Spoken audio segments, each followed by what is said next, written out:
discuss the last topic in our subject, the DRB, and that is the kinematics of rigid bodies. So ito nakalas yung ating pinaka-last topic.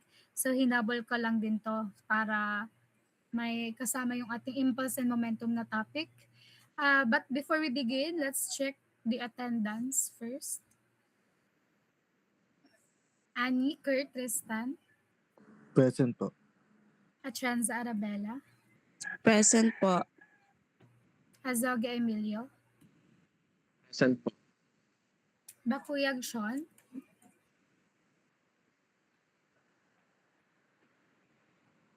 Bernardo Sainil, Present po. Beron Charles, Betis Jezreel, Present po. Cueto Kenneth, ay Camacho Crisa, sorry. Present po. Next, Cueto Kenneth.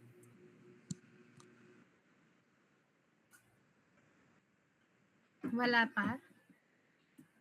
Next, Kuya Chalriz.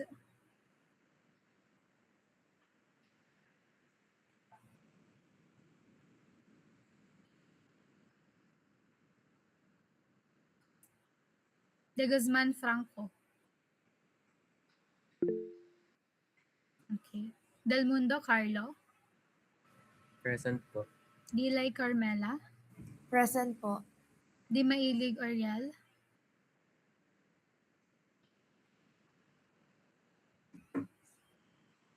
Dito naman, no? Si Oriel. Domingo Josh. Present po. Engay Jeremy. Present po. Espeleta Arabel. Present po. Flandes Aisel. Present po. Gerona Louie. Present po. Hernandez Paulo. Present po, ma'am. Hareño Chris Lord. Present po. Lopez Alia. Present po, ma'am. Makatangay Jomaren. Present po. Magmanla Kendrick. Present po. Malinaw Lyra. Present po. Manahan Emmanuel.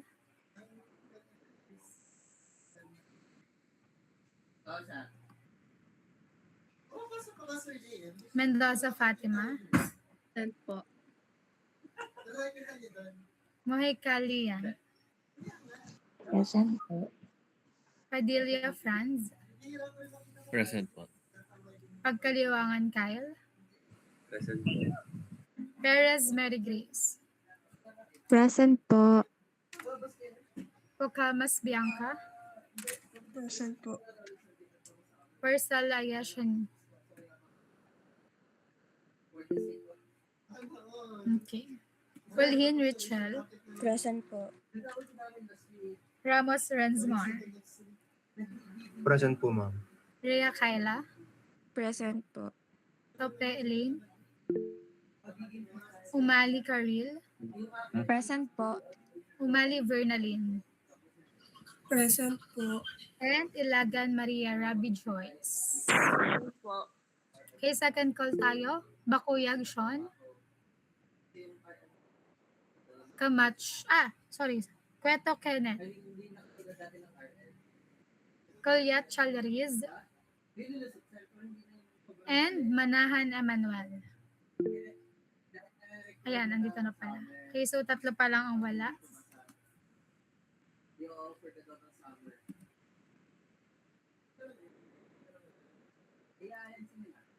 Okay, so let's talk briefly lang about yung i-discuss natin ay important because in engineering and real-life applications, yung magiging topic natin, which is the kinematics of rigid bodies, yung mga objects are rarely just particles. They are rigid bodies that can move in different ways, such as translation, rotation, or a combination of both. So, understanding the kinematics of rigid bodies, it will allow us to analyze how structures, machine parts, yung mga wheels, gears, and even vehicles move without worrying yet about the forces causing the motion. So, nagfo-focus lang siya class purely on describing motion, yung position, the velocity, and acceleration, which is essential before we move in its topic. So we will learn again how different points on a rigid body move relative to each other, how angular motion relates to linear motion, and how to analyze complex motion in a simplified way. So ipepresent ko lang, class.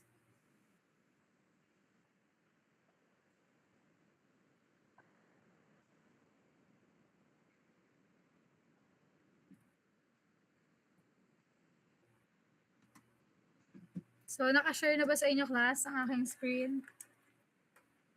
Yes po. Okay, thank you. Nagamit tayo ngayon ng pen tab na naman. Okay, yan. Nandito. Wait lang, sorry. Mali.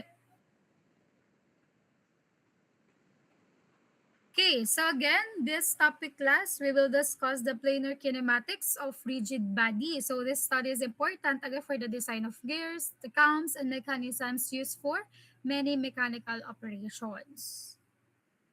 So for the planar rigid body motion, yan. So we have tatlo: translation, rotation about a fixed axis, and the general plane motion. So unahin muna natin class C, translation. So yung planar rigid body class, the planar motion ng ating body, it occurs when all particles of a rigid body move along paths which are equidistant from a fixed point. So yung tatlong types nga ng ating rigid body, again, translation, rotation about a fixed axis, and yung general plane motion. So unahin natin si translation. So for translation, this type of motion, okay, Miss Coliat. Sige, ayusin ko muna yung attendance. Okay. So again, sorry, for translation, this type of motion occurs when a line in the body remains parallel to its original orientation throughout the motion. So, ibig sabihin lang, class,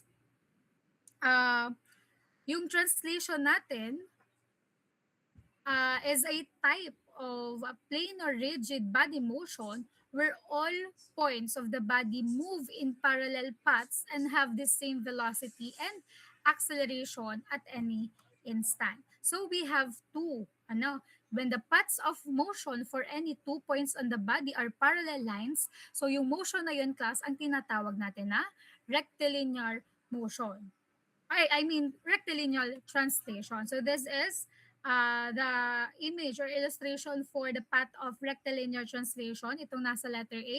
Again, for rectilinear translation, yung motion natin is mag-occurs along a straight line. So for example, yung elevator moving up or down, so that is rectilinear translation. Then if the paths naman ng motion natin are along a curved line, so yung motion naman na yan, class, ang tinatawag natin na curvilinear translation. So ito yung nasa illustration sa letter B, yung path ng ating curvilinear translation. Kapag curvilinear translation, motion niya, it follows a curved path.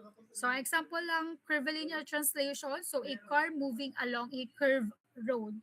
So that is an example of curvilinear translation. Okay? So, again, ang tandaan nyo lang, class, kapag sinabing translation, so yung body natin ay hindi magro-rotate o kaya yung mga particles. Okay? Any line in the body remains parallel to its original position or mag-move lang siya along a curved line. So, yung all points dyan sa translation ay merong same velocity and same acceleration. Okay? Naintindihan itong si translation? Proceed tayo kay rotation naman. Okay, so kapag naman, class, sinabing rotation about a fixed axis, so ito, class, ang image or illustration ng pangalawa na rotation. So when a rigid body rotates about a fixed axis, all the particles of the body except those which lie on the axis of rotation move along circular paths. So dito, class, kay rotation about a fixed axis, nagra-rotate lang siya. Okay? About a fixed axis. Kaya nasabi na, rotation about a fixed axis. Okay? Yung translation niya, mag-occur siya sa reference plane and yung rotation is mag-occur naman about an axis perpendicular doon sa ating reference plane. Okay? So, ito ay mag-occur when a body rotates about a fixed axis or fixed point. And every point in the body moves in a circular path along that axis. Okay, next. Sige, dito naman class, kapag rotation about a fixed axis, ang tataandaan nyo lang dyan, meron dyang fixed point or merong fixed axis na hindi nagmo-move. Okay? All points, yung mga points ang magro-rotate around those axes and yung motion natin dyan is purely rotational. So, kung dun sa kanina class, sa translation, meron siyang same velocity and same, ano pa sabi ko kanina? Same velocity and same acceleration. So, dito naman kay rotation about a fixed axis, ang pareho naman sa kanya class ay angular velocity or omega and pareho yung kanyang angular acceleration or alpha. But different yung kanyang linear velocities and acceleration. Naintindihan? So magkaiba si translation and rotation. Kanina same velocity and same acceleration. Dito kay rotation, ang pareho ay angular velocity or etong, sige sulat ko. Angular velocity or omega or angular acceleration or yung alpha. The next, yung pangatlo na class, yung general plane motion natin. Kapag sinabing general plane motion, when a body is subjected to general plane motion, yan, combination na yan class ng translation and rotation. Yung translation, mag-occur siya again sa reference plane and yung rotation naman mag-occur siya about an axis perpendicular to the reference plane. So, ang general plane motion or yung GPM, so that is a combination ng translation and rotation. So, that is a rigid body moves such that one part translates and at the same time, yung body is nagro-rotate din about an axis usually perpendicular doon sa plane. Okay? So, tatlo bale yan class ha. Again, we have translation, rotation, and kapag combination na ng translation and rotation, so yun yung tinatawag natin class na general plane motion.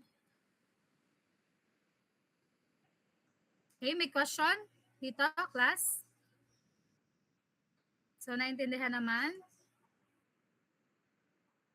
Okay, so proceed tayo sa next. So, detail lang natin ang discussion, ang translation. So, unahin muna natin si translation. Okay. So, dito class, consider a rigid body which is subjected to either rectilinear or curvilinear translation in the XY plane shown dito sa ating figure. Okay? So, yung location class ng ating point A and B, on the body, are defined with respect to fixed X and Y axis. Okay? So, naka-fix siya sa X and Y reference frame natin using the position vectors R sub A and R sub B.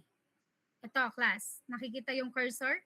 Again, tingnan natin ha. So, we have the location ng points A and location nitong point B dito sa body natin. So, ito yung body natin. So, they are defined with respect to fixed X and Y na reference frame using the position vectors R sub A. So, ito yung ating position vector na R sub A and R sub B. Okay? So, R sub A. So, yung translating natin na X prime, so ito, translating X prime and Y prime, so ito yung coordinate system natin which is fixed dito sa body and has its own origin at A. So, meron siyang origin at A. Hereafter, referred to as the base point. So, ito yung base point natin. So, yung position naman ni B natin, ito yung position ni B with respect to A is denoted by the relative position vector na R sub B over A or R of B with respect to A. So ito ay tinatawag na R of B with respect to A. And by vector addition, so magkakaroon tayo class ng R sub A is equal to R sub A plus R sub B over A or R of B with respect to A.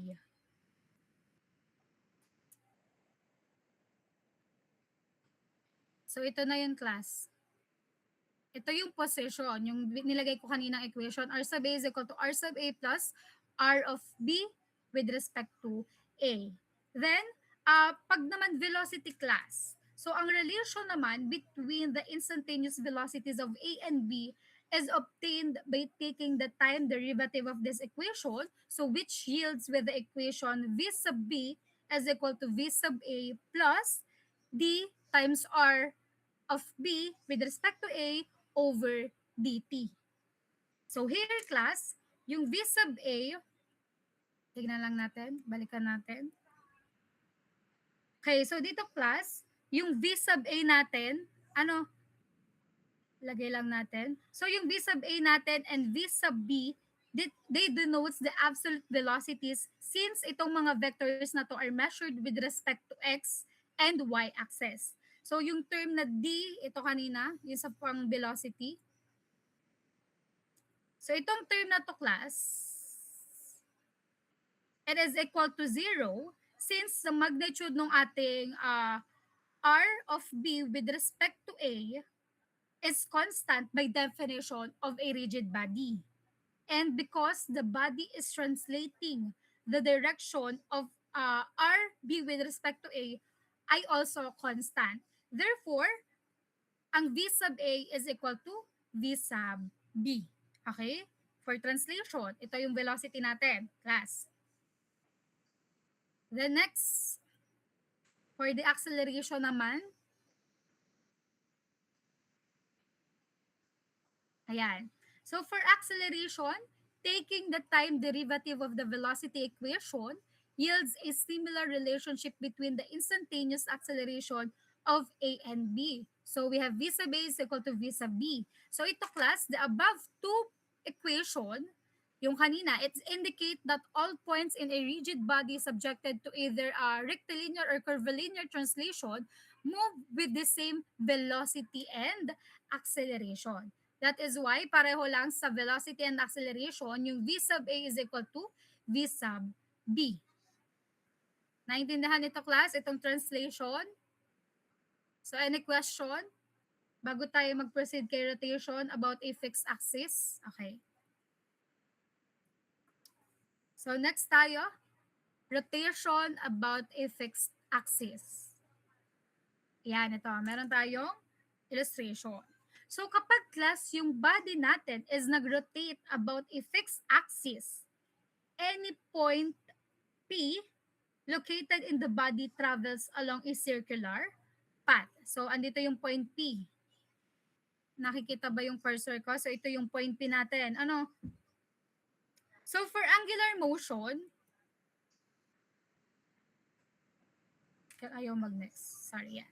So for angular motion, since a point is without dimension, it cannot have angular motion. So ang point natin ay wala namang dimension, so wala tayong angular motion dito kay rotation about a fixed axis. Then for the angular position of R is defined by the angle theta measured from a fixed reference line to R. So ibig sabihin lang dito class, kay angular position theta natin, so it describes the orientation of the body relative to a reference line. So it is measured in radians or degrees.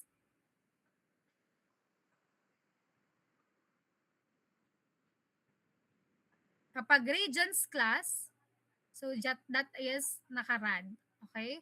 Or degrees. Okay. So example nitong angular position, so yung position of a rotating door or wheel. So that is an example ng angular position natin dyan. The next, for angular displacement naman, this vector has a magnitude of theta measured in degrees, radians, or revolutions, where 1 rev is equal to 2 pi rad. So pakitake note nito class ha, 1 rev is equal to 2 pi rad. So for angular displacement, so ito yung change in angular position. So which can be measured as a differential d theta. It is called the angular displacement. So yung vector na to class has a magnitude of t theta measured in degrees, radians, or revolution. And again, 1 rev is equal to 2 pi rad. So it can be positive kapag counterclockwise or negative naman kapag clockwise. Okay, so next for the angular velocity. So for angular velocity, it is the time rate of change in the angular position at yun class yung tinatawag natin na angular velocity or omega. So ito yung ating symbol for omega class ha. Since t theta occurs during an instant of time dt. So it is the time rate of change in the angular position at itong vector natin class na to ay differential relation between the angular acceleration, angular velocity, and angular displacement is alpha d theta, which is equal to omega times d. That's why magkakaroon tayo ng equation na omega is equal to d theta over dt. Okay, so this vector has a magnitude which is often measured in rad per second. Then for angular acceleration naman, so the angular acceleration alpha, it measures the time rate of change of the angular velocity. And the magnitude of this vector is alpha is equal to d omega over dt, or alpha is equal to d squared theta over dt. So ito naman class, ang differential relation naman ito between the angular acceleration, angular velocity, and angular displacement is again alpha d theta is equal to omega derivative ng ating omega.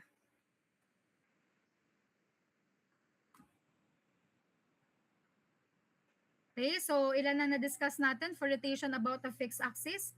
So we have angular motion again. Yung angular motion natin, since ang point natin ay walang dimension, so it cannot have a angular motion. So only lines or bodies undergo angular motion. Katulad dito nasa figure natin, the angular motion of a radial. Then angular position, so it is measured lang from a fixed reference line to R. Then yung angular displacement natin, so it is the change in angular position. Okay? So kapag naman angular velocity, it is the time rate of change in the angular position. And meron tayong equation na omega is equal to d theta over dt. And lastly, for the angular acceleration, so that is the measure the time rate of change of the angular velocity. And again, alpha is equal to derivative of omega over dt, or alpha is equal to d squared theta over dt. And yung differential relation between ng ating angular acceleration, angular velocity, and angular displacement is alpha d theta is equal to omega derivative ng omega. Then lastly, we have the constant angular acceleration. So for this class, the time rate of change in the angular position is called the angular. Class, hindi ito yung ating definition ng constant angular acceleration. So pakisulat na lang, for the constant angular acceleration, if the angular acceleration ng ating body is constant, alpha is equal to alpha sub c, then yung previous equation natin kanina for angular acceleration, when integrated, it yields a set of formulas which relate the body's angular velocity, angular position, and time. So yung results natin, magkakaroon tayo ng equation for constant angular acceleration. Omega is equal to initial omega, or initial angular velocity, plus angular acceleration times t. Then, pwede ding theta is equal to initial theta plus the initial angular velocity times t plus 1/2 alpha sub c times t squared. And lastly, omega squared is equal to initial omega squared plus 2 alpha sub c times the quantity theta minus theta sub c. So, pakitake note nito class, nitong tatlong equation natin for constant angular acceleration.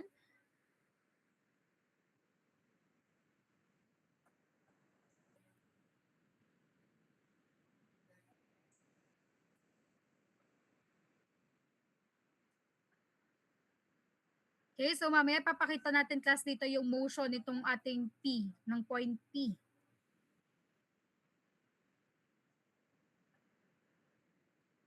Okay, so pwede na ba tayo mag-proceed sa next slide?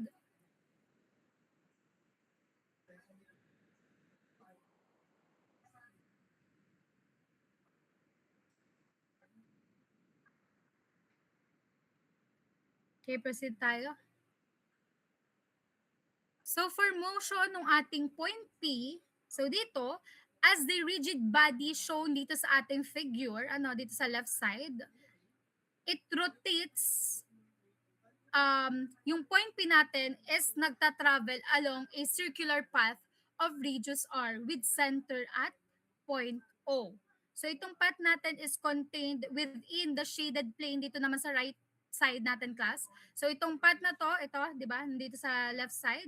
So meron tong naka-top view na. So this path is contained within the shaded plane na nandito sa ating letter D na image. Okay?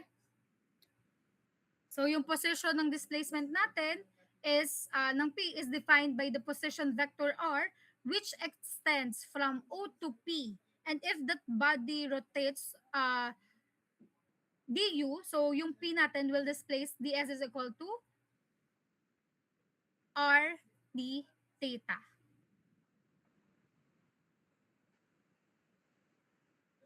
Okay, so for velocity naman, so yung velocity naman ng ating P, class ito, ay merong magnitude which can be found by dividing ds is equal to r d theta by dt, so that di-divide natin to class by dt, ito, is equal lang pala, wait.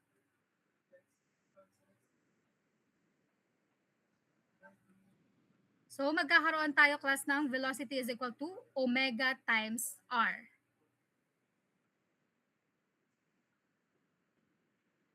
Okay, so try nga natin to. Ito na yun class, yung position ng ating displacement. Okay, so the position ng P again is defined by the position vector R which extends from O to P. If the body rotates du, then P will displace d sub ds is equal to r d theta. And for the velocity, yung velocity ng P natin ay merong magnitude which can be found by dividing ds is equal to r d theta, so that yung v natin is equal to omega times r. Okay, so next natin class, we have for the acceleration naman. So the acceleration of P can be expressed in terms of its normal and tangential components. So ito class, ang acceleration, again, pwedeng normal, pwede din siyang tangential. Kapag tangential, so ito class ang ating equation. A of alpha sub t is equal to alpha times r. And kapag naman normal, ang ating acceleration, or ito, normal acceleration, so that is equal to omega squared times r.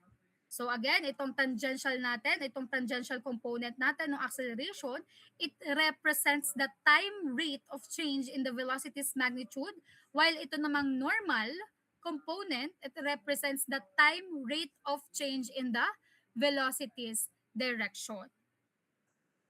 Okay, naintindihan? So pag acceleration ng rotation, it's either tangential or normal acceleration. Okay, so meron naman tayo mga sample problems.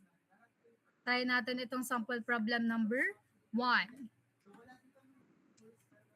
Okay, so pakibasa ng problem natin, a cord is wrapped around a wheel. So given ang radius, which is equal to 0.2 meters, which is initially at rest when theta is equal to 0. So if a force is applied to the cord and gives it an acceleration a is equal to 40 meter per second squared, where t is in seconds, determined as a function of time. So una, hanapin daw natin yung angular velocity ng wheel.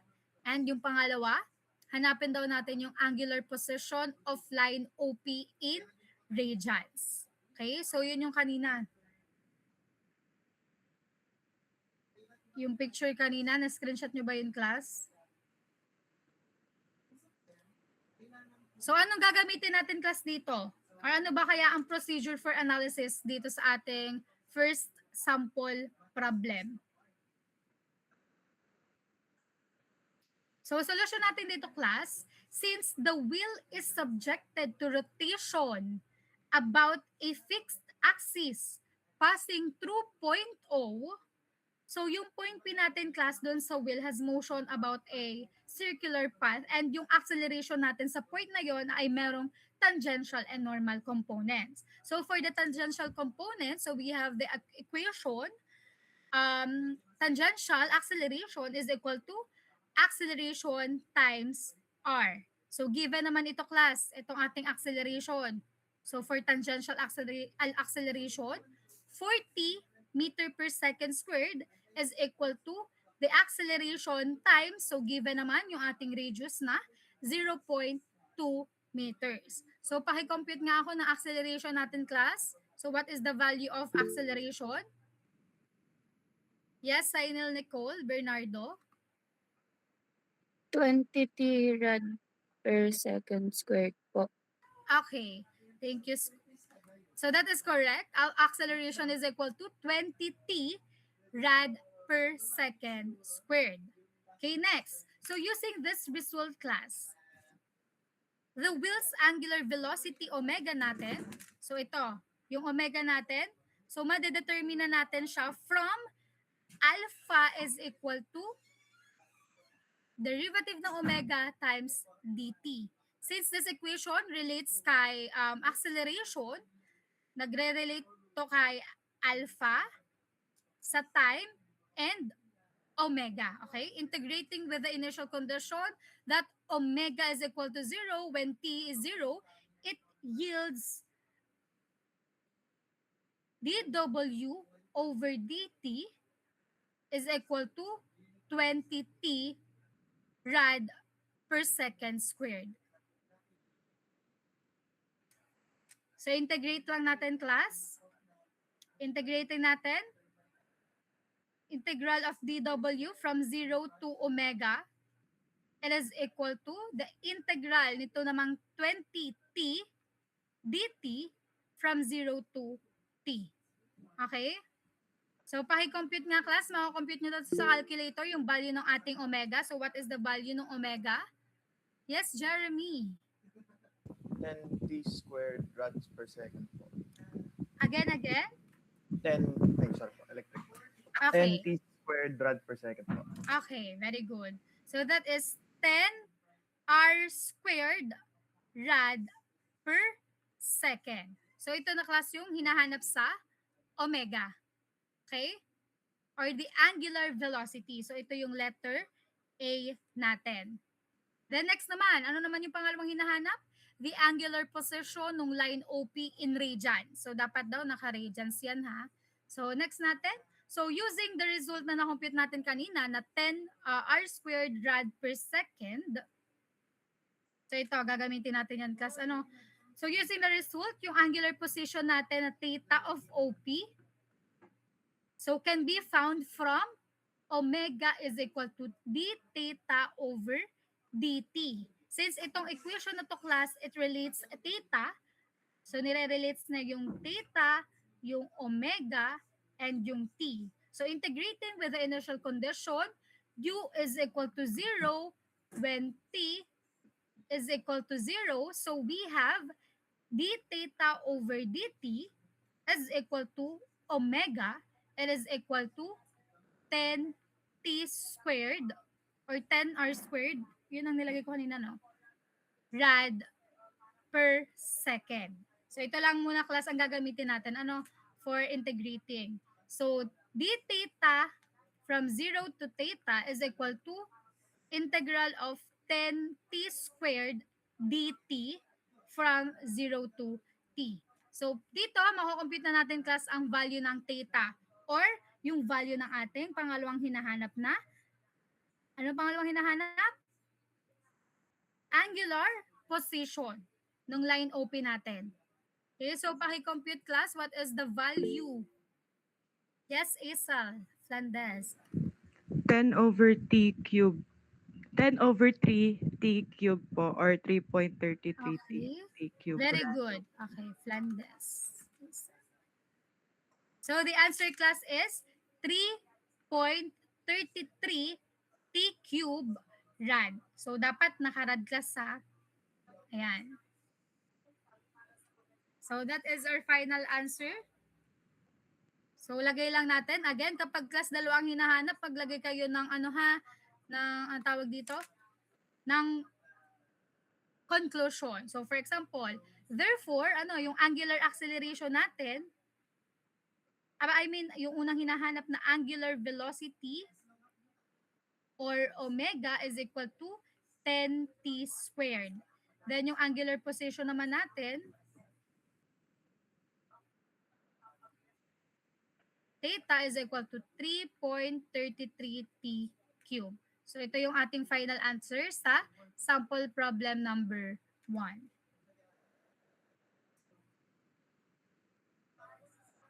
Okay, so naintindihan ito class?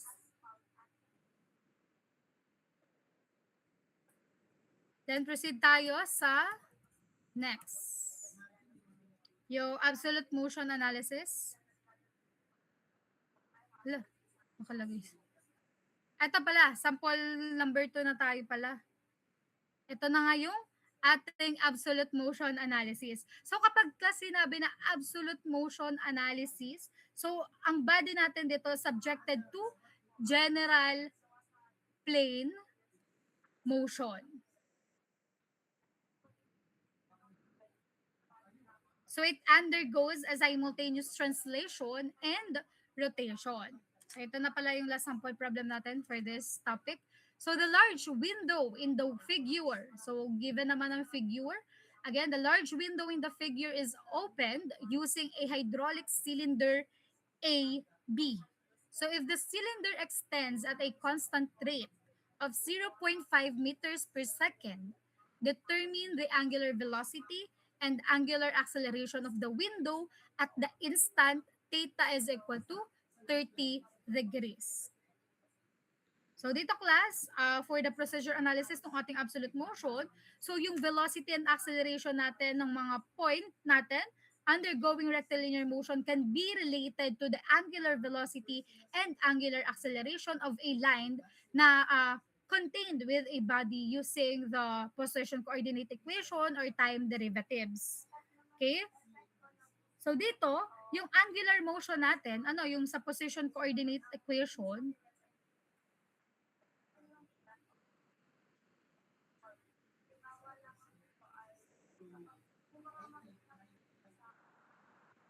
so yung angular motion natin dito class ng window can be obtained using the coordinate u, whereas yung extension naman or motion along the hydraulic cylinder, itong hydraulic cylinder natin is defined using a coordinate s.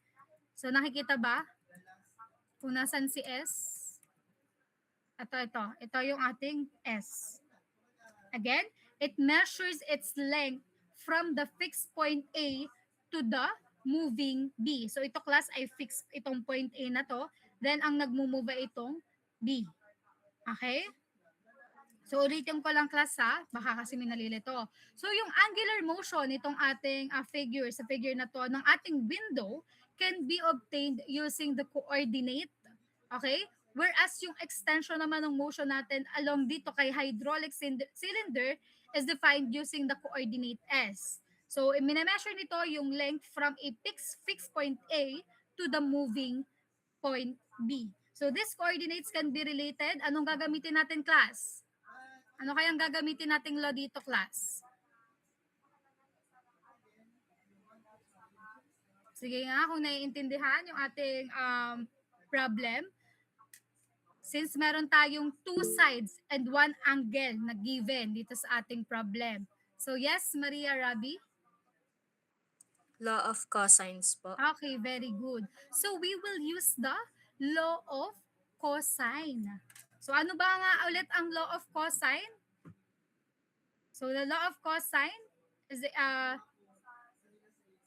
c squared is equal to a squared plus b squared minus 2ab cosine theta. Tama, class? Naalala nyo ang law of cosine? Okay. C squared is equal to a squared plus b squared minus 2ab cosine theta.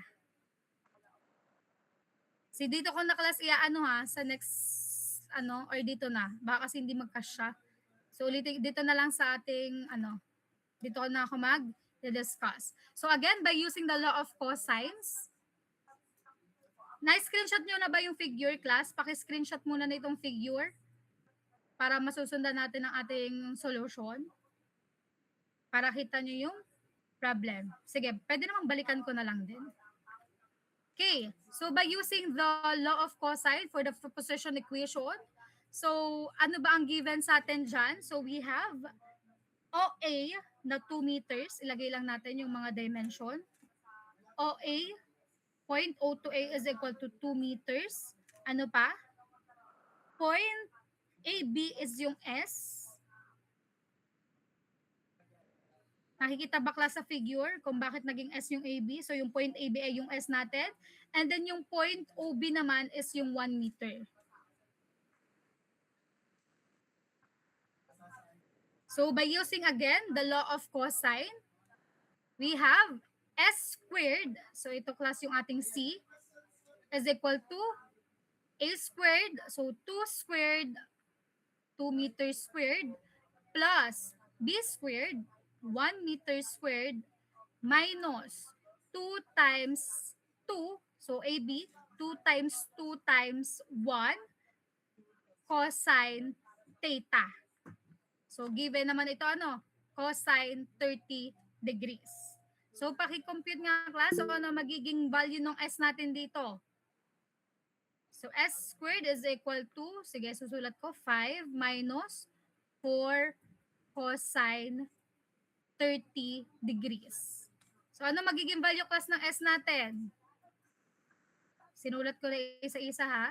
5 minus, bali S is equal to the square root of 5 minus 4 cosine 30 degrees. Pinag-compute na ba class? So paki-compute muna kung ano magiging value ng S natin.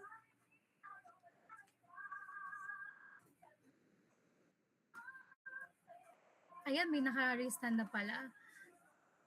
Yes, check ko lang ha, yung wala pang reset. Ayan, si Ariel. Miss 1.24. 1.24, ano ang unit? Meters po. Okay, 1.24 meters. So ito class ay S pa lang ha, yung point AB. So that is equal to 1.24 meters. Then next, for time derivatives.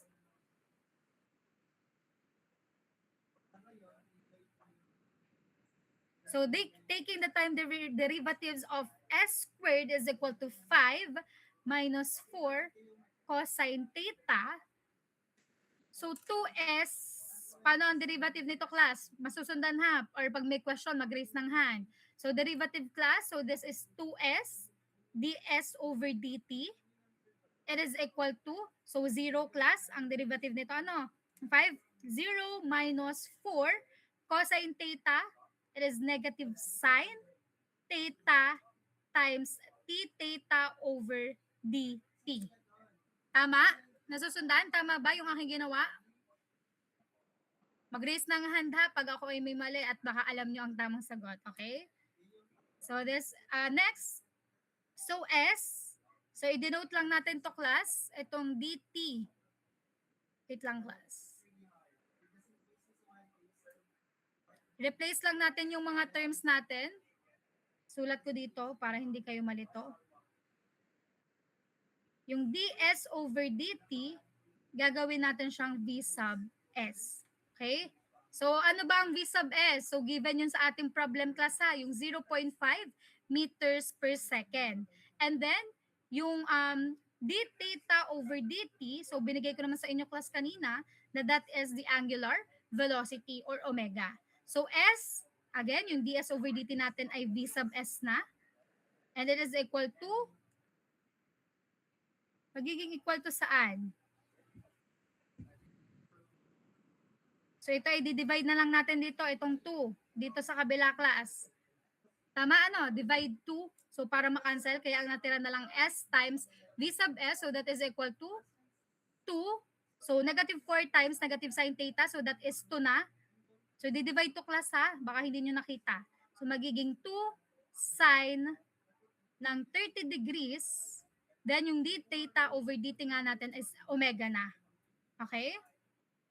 Since yung v sub s natin ay 0.5 meters per second, then meron na tayong given na sine theta na 30 degrees or sine 30 degrees. So makakompute na natin class dito yung omega. So ilalagay lang natin yung ating mga given. So s times yung v sub s ay 0.5 meters per second. It is equal to 2 times sine 30 degrees times omega. Wait, hindi ko nasulat pala yung s. So na-compute na natin yung s na 1.24 meters. Okay, so ano class ang magiging value ng ating omega?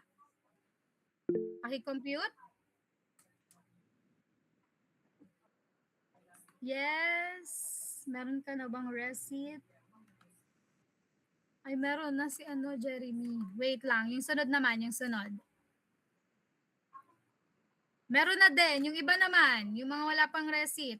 Meron ng mga receipt yung tatlong naka-raise ng hand. So kung naiintindihan, antayin natin yung iba.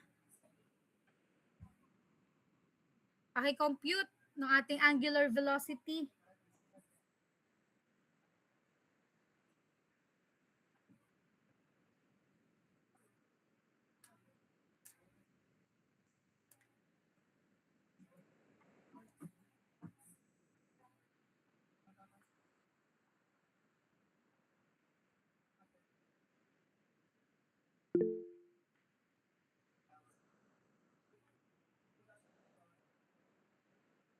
Omega and angular acceleration. Wait lang ha. Sige, wait lang. Or yung alpha. Alpha to class ha. Yes, sino na ang nakapag-compute? Nasaan na yung nag-raise ng hand kanina? Ayan, Carlo Miguel. 0.62 rad per second po. Okay. So the answer class is 0.62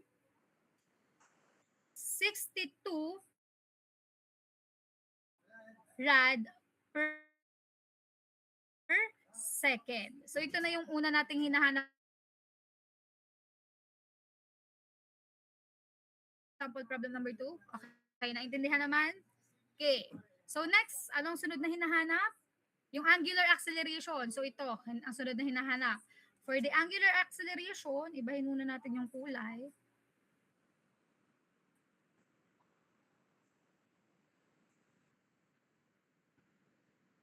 So paano naman natin kasi compute? So kapag angular acceleration, so taking the time derivative naman ng atin kanina na s, v sub s, nito class. S times v sub s is equal to 2 sine ng 30 degrees omega. Okay? So this is the derivative ng s, ds over dt times vs plus s dvs over dt. So that is equal to, so ito naman ang derivative natin class, yung 2 sine 30 degrees omega. So it is equal to 2, parang hindi ka siya. Ibababa ko na lang. Sige, dito na lang. 2 cosine theta. So ito muna yung derivative natin, yung sine theta. 2 cosine theta d theta over dt omega plus, hindi pa tayo tapos dyan class ha, 2 sine theta, then yung d omega naman over dt ang i-derivative. Naintindihan? Nagets ito kung paano na derivative? Ito, Tama ba, class? Tama naman? Okay, gets naman? Okay. Very good. Okay. So for next, paano to, class? Ano magiging derivative natin dito?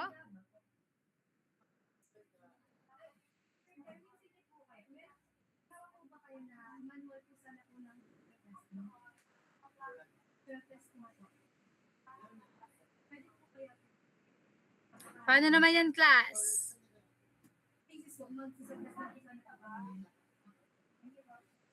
So ano magiging final equation natin dito?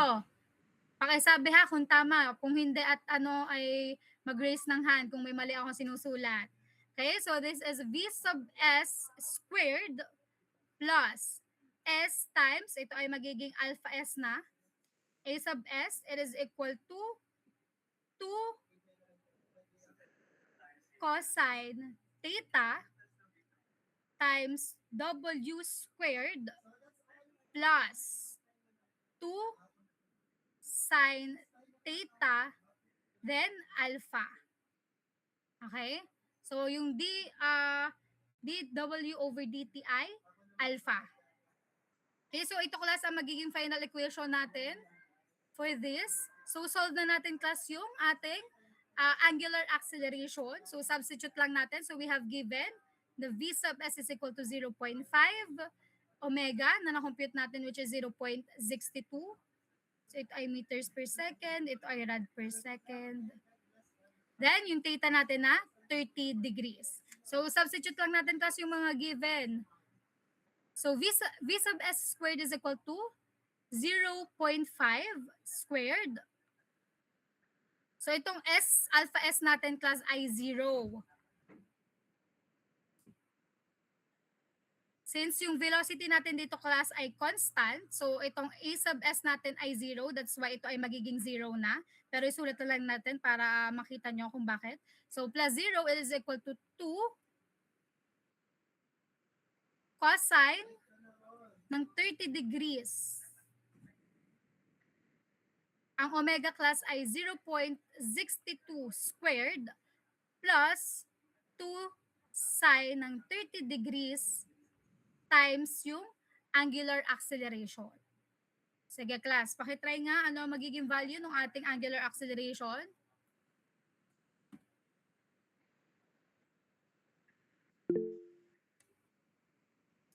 Yung iba naman, sige antayin natin yung iba. Sila lang ulit, class. Yung iba naman, resit kayo, resit. Last na to, last na. Ito, nakalagay na. I-ano nyo na lang. Classical Q, 0.5 squared, meter per second squared, is equal to 2 cosine 30 degrees times 0.62 squared plus 2 sine 30 degrees. So, ano magiging value ng ating angular acceleration? Meron na din si Carlo. Yan, si Franco. Yes, Franco. Ma'am, try lang. Okay, go. Negative 0.42. Okay, ang galing naman. Yeah, that's correct. That is equal to 0. Oh, bakit? Ano magiging ano nito kung bakit negative? Negative 0.42 rad per second squared. Kulang ka pala ng unit, hindi mo sinabi. Bakit kaya naging negative to class? Anong ibig sabihin kapag negative? Yung ating angular acceleration. So, sulat natin ano? To. Ayan, meron nag-raise ng hand. Sige nga. Try, yes, Isel, Marie. Ayan, meron ka na din palang resit. Sige, sige. Nagde-decelerate po. Okay, very good. So because the result is negative, so it indicates na yung window natin has an angular deceleration. So sulat lang natin ha. Angular deceleration. Okay, so ito yung ating final answer. So kapag magko-conclusion, so therefore, ang ating final answer is that yung angular velocity natin is equal to 0.62 rad per second and yung angular deceleration or acceleration. Kung lalagyan nyo dito class ng negative, so yan ay angular deceleration. Kapag negative, 0.42 rad per second squared. Pero kung ang lalagay nyo naman ay positive, so dapat talaga may negative kasi nga angular deceleration. Na meaning na nag-decelerate yung ating window. Okay, so this is our final answer for the sample problem number 2. So yan na lang class ang inilagay ko. So any questions? Naintindihan ba yung ating discussion today? So last topic na to. So for next week class, magkakaroon tayo class ng short quiz. Short quiz lang naman. For the topic impulse and momentum. Para may makuhanan pa tayo ng grade nyo. Okay? Since ang ating lang naman ay prelims, midterms, yung short quiz next week, and last ay finals, and then yung mga problem sets. Okay? So para madami tayong mapaghuhugutan na inyong mga grades. Pwede madami tayong mapagkukunan. Okay? Tandaan class for next week, since face-to-face tayo, ay short quiz lang. Dun lang sa topic na na-discuss natin last week. Hindi pa ito kasama sa short quiz. So, yung impulse and momentum pa lang na topic. So, ito ay isasama ko na sa finals. The week 15 class next week. Then, yung week 16, so wala na tayong gagawin sa week 16. So, mag-prepare na lang kayo ng pang finals since week 17 or ang alam ko class week 16 ata siguro mga kaligatnaan ng week na yun ay finals na.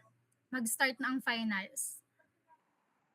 Kaya last topic na natin to. So next week again quiz week 16 so wala na tayong klase since baka yun ay start na ng finals nyo.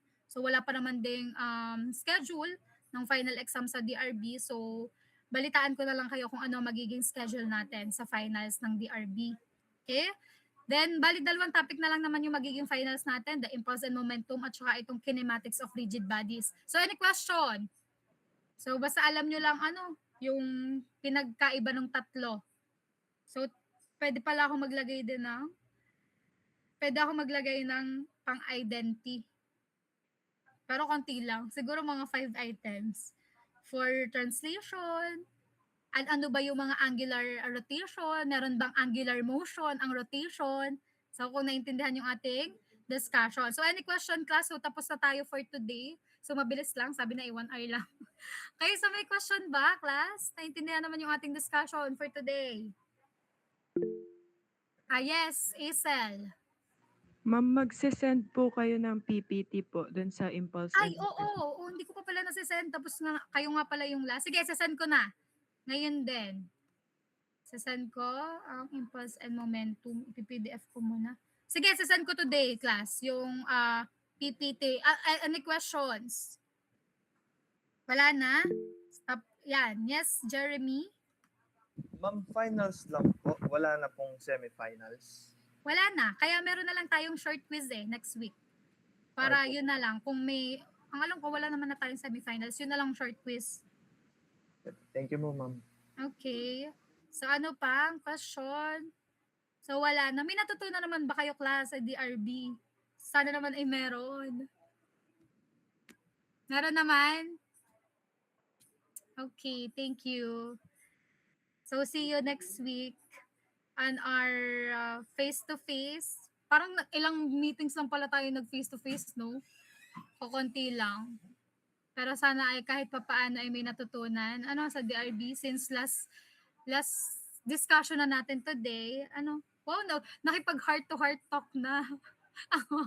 Hindi, sige, makikita ko pa naman kayo ng face-to-face next week. So, doon na lang. Siguro naman mga 1 hour tapos na kayo mag-solve ng short quiz.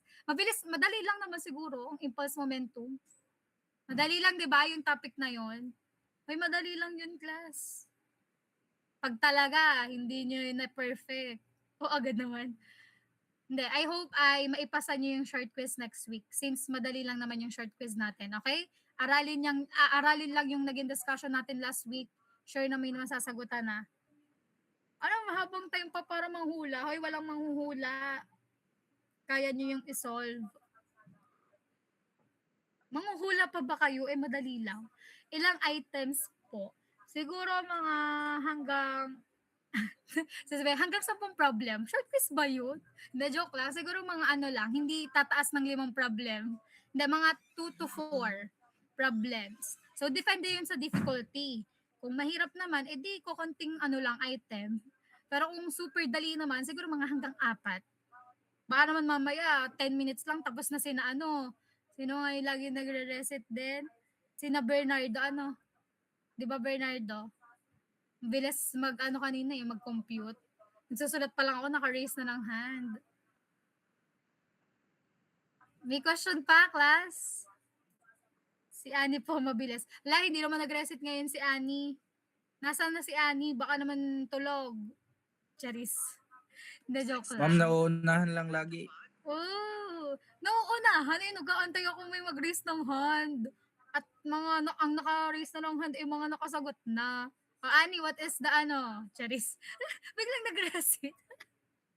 Hindi, joke lang. Aralin nyo na lang yung mga naging discussion natin. So, ayun lang class. Hindi ko na pahabain para kayo ay makapag-lunch na din. So, tapos naman na din tayo. So, bukas naman ay O2. Hindi ko muna isa-send class yung ngayon ha na discussion. Baka mamaya isa nyo din sa O2 yung mga discussion natin na may solution na. Mamaya ay naka-ready na. Hindi pa ako nag-ano ay meron ng sagot. Okay? So, yun lang. Again, dami. Humaba na ng humaba. Ako ngayon nagpapaalam na. Okay, so bye everyone. Thank you for attending and thank you for listening. So, see you next meeting on our short, na meron kayong short quiz. Huwag kakalimutan. Wala na akong problem set sa inyo class. Naipasa na lahat ng problem sets. Okay, wala na. Okay. So, wala na kayong utang sa akin. Yun na lang short quiz and finals. Or gusto nyo ba magpa-problem set pa ako sa inyo? Ayoko, hindi na. Magpa-problem set, ipang-quiz ko na lang. Para yun na yung mismong sasagutan nyo, parang problem set nyo na din yung quiz. Okay, so yun class, pwede na kayo mag-leave sa ating meeting. Bye everyone! Bye-bye!